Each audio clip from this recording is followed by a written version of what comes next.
Regardez ces images à Marseille tout à l'heure. Elles disent beaucoup sur la crainte face à l'épidémie. Environ 300 personnes ont fait la queue aujourd'hui, plusieurs heures, devant un institut médical à Marseille. L'institut qui prescrit de la chloroquine, un médicament antipaludique, prescrit par le directeur de l'institut, le professeur Raoult, une thérapie potentielle qui divise la communauté scientifique.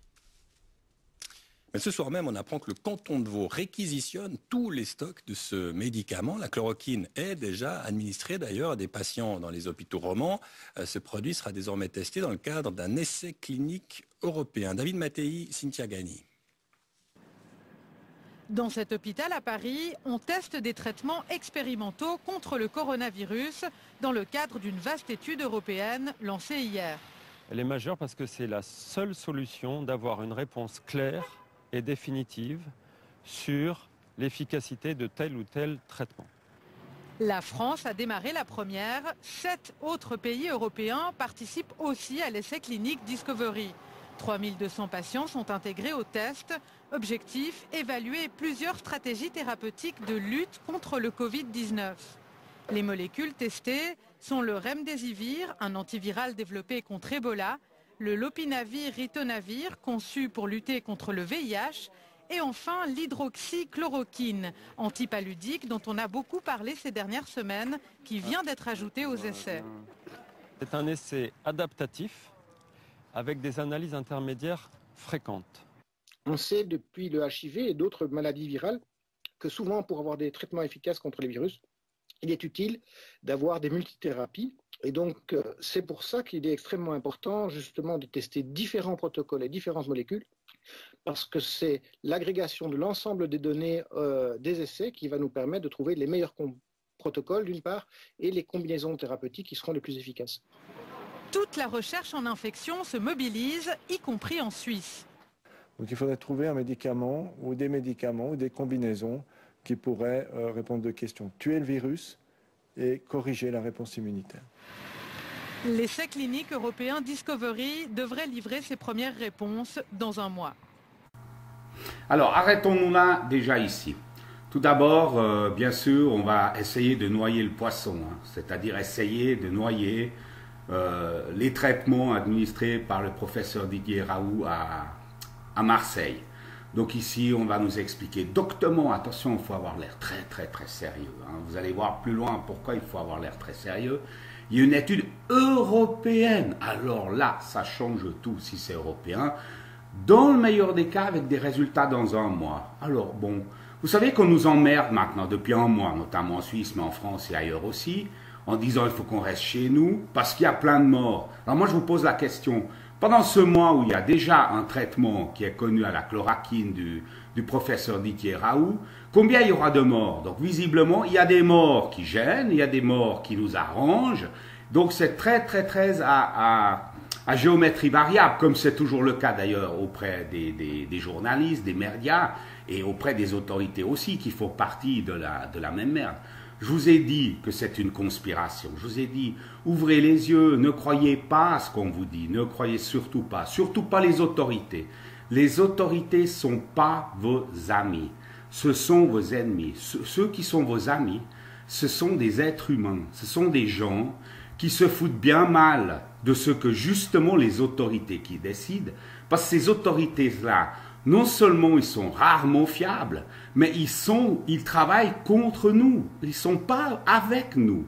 Donc il faut juste savoir ça. Donc là, ils vont maintenant prolonger des études, il faut mélanger des trucs, etc. Blabli, bla. Qu'est-ce qu'il en sait, ce pauvre type qui parle là? Il n'en sait rien. Pendant ce temps, il y a des gens qui ont essayé, le professeur Didier Raoult, il a essayé, il a obtenu d'excellents résultats, mais on fait semblant de ne pas savoir parce que ça dérange. Parce que le médicament dont on parle là, le Plancnil, il coûte quelques centimes, il n'est pas vendable à des milliers de francs, des dizaines de milliers, voire 1 million comme des saloperies de labos osent vendre des médicaments. Donc il est bon marché. Et comme toujours, tous les médicaments bon marché, on n'en veut pas, parce que c'est aussi une histoire de fric. Cette histoire de coronavirus a des multiples implications, ça se poursuit beaucoup de buts, et à la fin de la vidéo, je vous expliquerai quelques-uns des buts poursuivis. Bonsoir Alexandra Calmy, vous êtes spécialiste des maladies infectieuses, médecin adjointe de l'unité SIDA au HUG.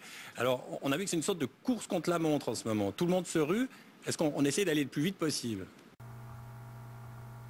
Ouvre une petite parenthèse. Ça y est, ils ont trouvé la sœur de l'autre nunuche, celle qui faisait la politique à quatre pattes. Hein. Fermons la parenthèse. Oui, ben c'est bien évident, hein, puisqu'on a une maladie qui tue, on a une maladie qui rend les gens gravement malades, donc c'est important d'aller vite. Aller vite, ça veut dire pas seulement prescrire les médicaments parce qu'ils sont là, parce qu'ils sont à disposition, mais aussi tester les meilleures combinaisons possibles, comme ça a été dit dans votre reportage, pour être absolument certain d'avoir à proposer des médicaments efficaces. Alors voilà la nunuche bis qui nous explique doctement qu'il faut utiliser des médicaments efficaces. Pas de bol. Le médicament utilisé par le docteur Raoult est parfaitement efficace, ça a montré son efficacité. Mais il faut toujours faire semblant que ça n'existe pas, que c'est pas efficace. Il faut continuer, que les gens aient continué d'avoir peur et pas qu'ils se disent que si on tombe malade, on peut être guéri. Surtout ça, c'est le but de tout ça, n'est-ce pas? Alors l'OMS a cru nécessaire aujourd'hui de préciser qu'il ne faut pas introduire de nouveaux médicaments si on n'a pas fait tous les tests, suivi tous les protocoles. Est-ce qu'on essaye d'être plus souple en ce moment? Est-ce qu'on essaye d'aller plus vite, de contourner un petit peu? Mais c'est qui l'OMS? Cette organisation supranationale non élue. Qu'est-ce qu'on s'en fout de l'OMS? Dites-le moi. Si vous avez envie de ramper devant l'OMS et puis de vous faire mettre, ça c'est votre problème. Mais qu'est-ce que vous nous faites chier avec l'OMS?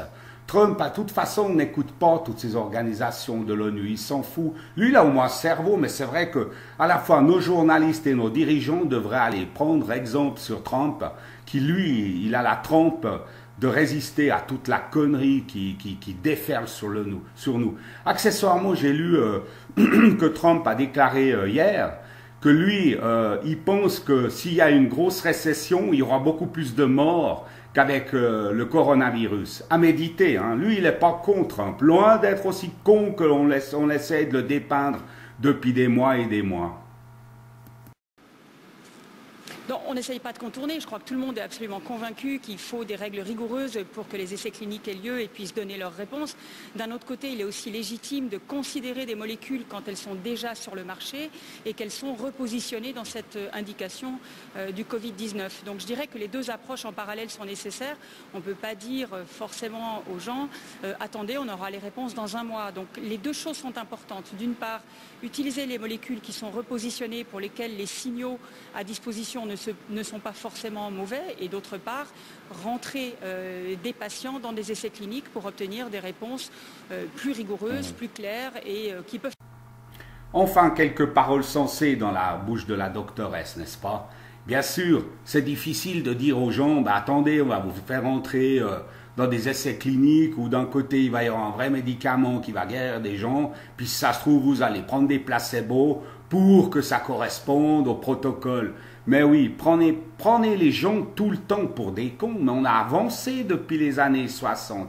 Il y a eu Internet depuis, il y a les gens s'informent horizontalement, ils n'attendent pas de regarder les connards à la télé nous raconter des bobards pour se faire une idée. Les gens, tous les jours, on reçoit des vidéos et des vidéos et des vidéos. En France, il y a des médecins qui désobéissent et au gouvernement et à l'ordre des médecins pour administrer le médicament du docteur Raoult. Alors, soit qu'elle ignore, ce que j'ose espérer que ce n'est pas le cas, soit elle fait semblant de ne pas savoir, soit elle est de celles qui sont complètement bloquées dans leur cerveau parce qu'ils doivent se soumettre, autrement elle perd sa place. Voilà la réalité. Mais pendant ce temps, des gens meurent et les gens ne veulent pas mourir. Et ceux qui aiment les gens qui ne veulent pas mourir, ils ne veulent pas les laisser mourir. Donc vous n'allez pas pouvoir freiner tout le temps des quatre fers, hein, n'est-ce pas? C'est ça qui est en train de se passer. Peut-être comparé avec d'autres essais cliniques. Alors Alexandra Calmy, il y a la personnalité haut en couleur de ce docteur. Voilà, Bernard Rappa, ce mec au plafond extrêmement bas qui commence à traiter cette sommité mondiale de personnalité haut en couleur. Non mais il faut avoir entendu ça dans la bouche, ce pauvre crétin. Vous imaginez, parce que vous allez voir dans les images plus loin, parce que cet homme est chevelu, parce qu'il a l'air d'être sorti, il a l'air d'être un hippie, etc. Et alors, qu'est-ce que ça peut foutre?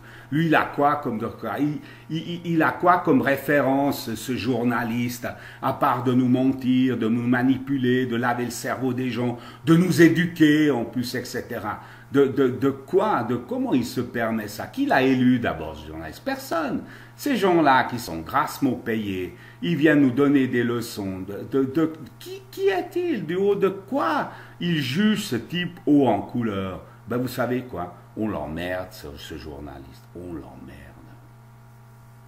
Marseille, ce professeur, directeur d'institut, le professeur Raoult, hein, qui défend son médicament avec beaucoup de verve, hein, c'est un peu presque un médicament miracle quand on l'entend.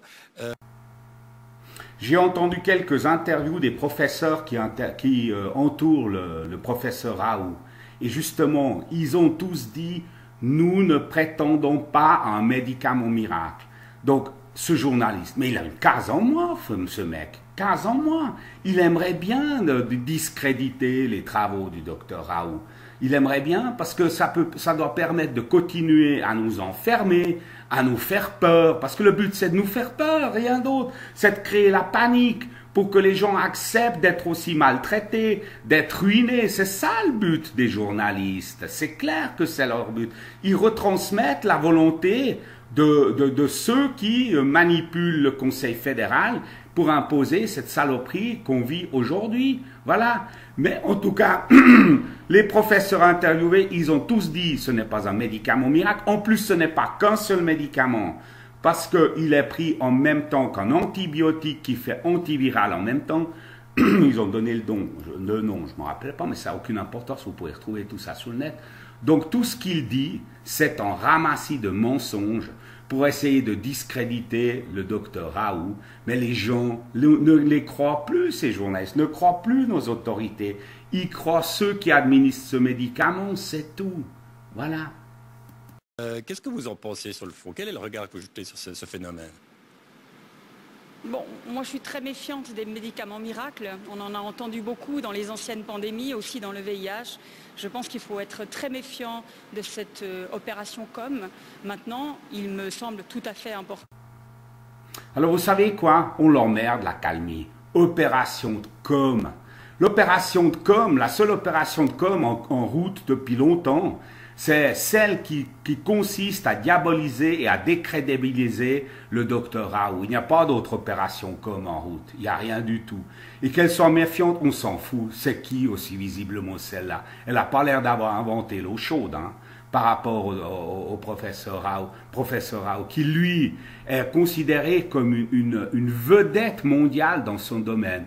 Moi, cette doctoresse, j'en ai jamais entendu parler. Probablement, elle est interviewée parce que c'est la sœur de l'autre. Hein.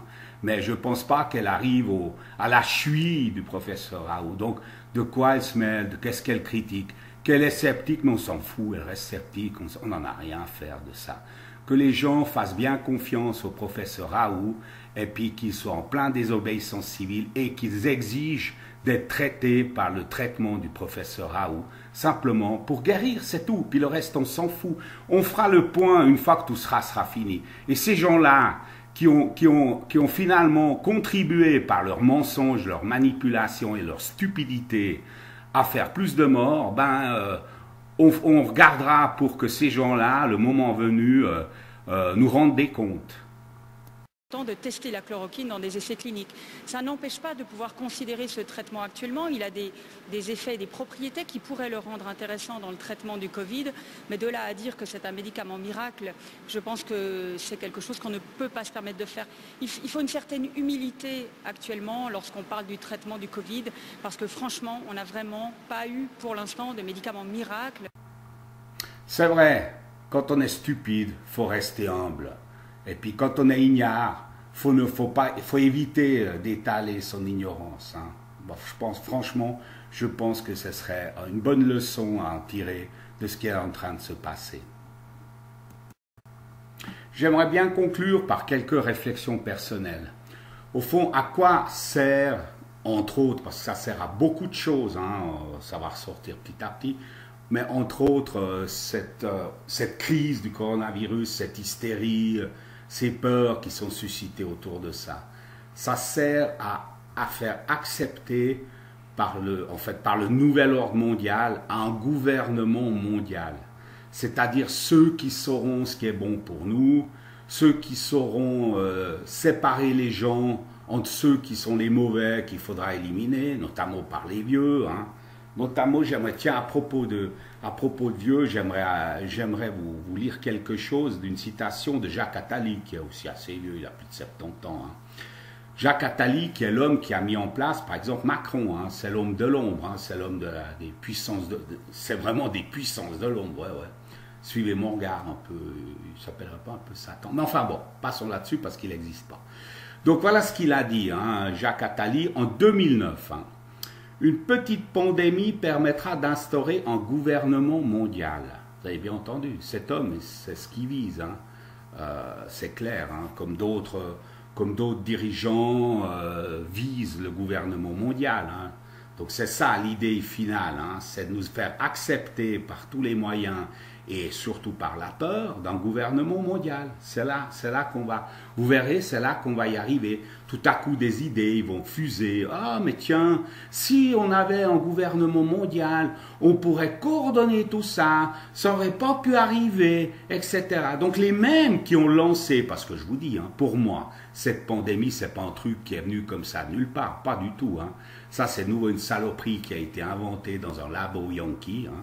Comme le sida d'ailleurs. Le professeur Horowitz l'a montré. Hein.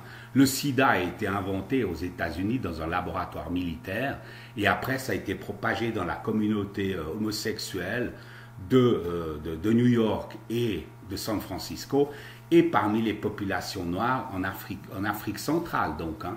C'est la même chose, ça a été inventé, c'est pas un truc venu de nulle part. Hein. Puis rappelez-vous, pour le sida, c'était la même chose. Ça allait faire des centaines de millions de morts. Bah, ça ne les a pas fait, n'est-ce pas? Parce que ça n'a pas fonctionné comme ils avaient prévu, heureusement.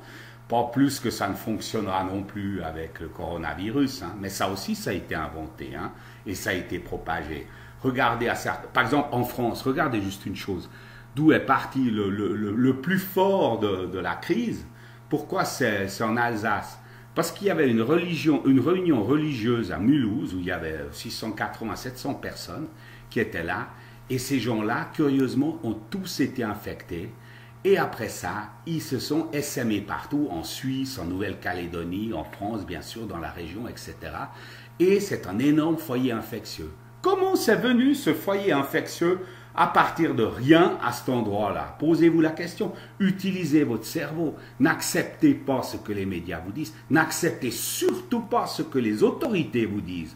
Puisqu'ils sont derrière tout ça. Vous pensez que Macron, il ne sait pas tout ça? C'est une vraie saloperie, ce Macron. Hein. D'accord? C'est un type épouvantable. Hein. C'est le mec qui représente les milliardaires, c'est le mec qui représente... Ceux qui ont un certain nombre de connaissances, regardez encore une fois la cérémonie d'intronisation de Macron. Hein. Il était devant une pyramide. Hein. Je vous laisse réfléchir pour ceux qui ne savent pas ce que c'est. La pyramide, c'est un symbole maçonnique. Hein. Et dedans, dans la pyramide, il y avait une lumière rouge, l'œil qui voit tout. Je vous laisse aussi réfléchir ce que c'est que l'œil qui voit tout. C'est un peu Satan, mais c'est pas grave, l'intelligence artificielle. Ça va venir tout ça, ça va sortir maintenant. Maintenant, ils ont lancé le truc parce que c'était une course de vitesse. Hein. Ils se sont rendus compte que les gens se réveillent, se rendent compte, s'instruisent eux-mêmes via Internet, etc. Donc il fallait aller vite et puis il fallait maintenant essayer d'instaurer leur nouvel ordre mondial, le gouvernement mondial. Voilà. Donc ça, il ne faudrait jamais perdre de vue que c'est le but final. Et ensuite, on va dire, c'est corollaire de tout ça, c'est la vaccination du monde entier. On va tous nous vacciner pour notre bien, parce que les gens qui chient tous au froc, ce qui est normal, les gens ont peur, eh bien ils vont réclamer qu'ils vont tous être vaccinés, et ça va être un fameux vaccin avec des nanoparticules, des nanoéléments dedans, on va pouvoir nous suivre et tout ça. Oui, oui. Théorie de la conspiration, oui, vous savez, je les emmerde, ces gens, quand ils disent théorie, on sent contre-fou. C'est que soit qu'ils en font partie du problème, soit qu'ils sont trop cons pour comprendre, c'est pas grave. Donc voilà, pour ceux qui ont envie de comprendre, ça va être ça. Ils vont essayer d'introduire une vaccination mondiale, et ceux qui ne voudront pas parce qu'ils sauront ce qu'il y a là-dedans, eh bien ceux-là, soit on va les foutre, je sais pas quoi, au pôle Nord ou bien au pôle Sud, parce que soi-disant ils font au pôle Sud et puis ils pourront crever, soit on va directement les éliminer comme des dangers. Bref, suivons tranquillement les choses et espérons que le fait de révéler leur plan fera que peut-être qu'ils vont être obligés de l'arrêter. On n'en sait rien. Pour le moment, on en est là. Voilà. Bonne journée, mes amis.